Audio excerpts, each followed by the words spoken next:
Pourquoi vérifier et corriger les erreurs 404 sur ton site? Principalement pour faire plaisir à Google, forcément, parce que lui, il n'a pas envie de dépenser des ressources pour visiter un site qui a des problèmes avec des pages qui n'existent plus ou des liens qui renvoient vers des pages cassées. Donc il n'a pas envie de dépenser du budget pour ça.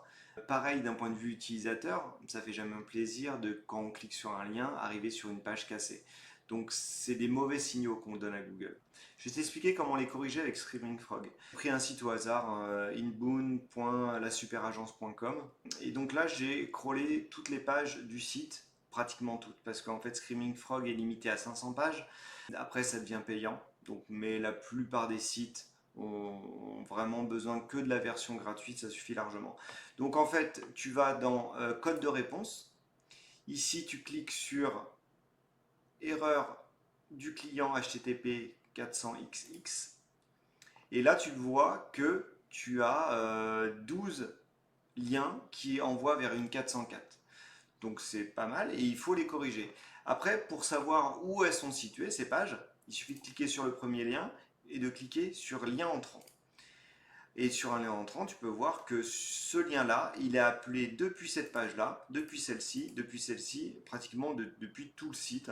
65 pages qui appellent une page en 404, c'est pas forcément bon.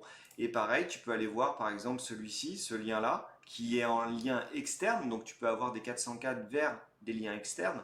Et là, on peut voir que cette page-là appelle ce lien-là, qui est un lien en 404. Et si on l'ouvre, on peut voir qu'on est sur une 404.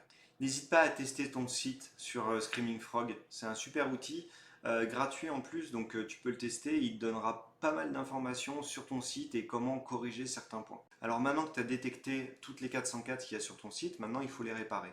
Comment réparer des 404 sur ton site?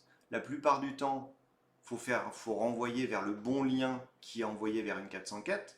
Si ce n'est pas le cas, il faut faire une redirection de cette page 404 vers une page qui existe. Comment faire une redirection? Donc c'est ce qu'on appelle les redirections 301. Moi j'utilise un plugin assez pratique sur WordPress. Donc il y a sur WordPress, sur tous les CMS, sur Shopify, etc. Il y a différentes façons de faire des 301. On peut passer par le htaccess. On peut utiliser des plugins comme sur WordPress. Il y a différentes façons. Donc là, il faut plus se rapprocher d'un développeur pour mettre en place ces redirections. Mais sinon, par exemple, sur WordPress, le plugin redirection est très très bien et fait bien le job. Ici, il s'articule comme ça. Dans outils, puis redirection, ici, on indique l'URL en 404 qui pose problème. Et ici, on met l'URL de destination vers une page qui existe sur le site. Idéalement, il faut renvoyer vers la page la plus approchante de ton site. C'est-à-dire que si tu vends des formations en naturopathie, par exemple, et que tu vends plus cette formation-là, tu peux la renvoyer vers une formation approchante, ou peut-être par la catégorie de tes formations. J'espère que cette vidéo t'aura aidé. En tout cas, n'hésite pas à poser tes questions si tu as besoin d'un complément d'information. Salut!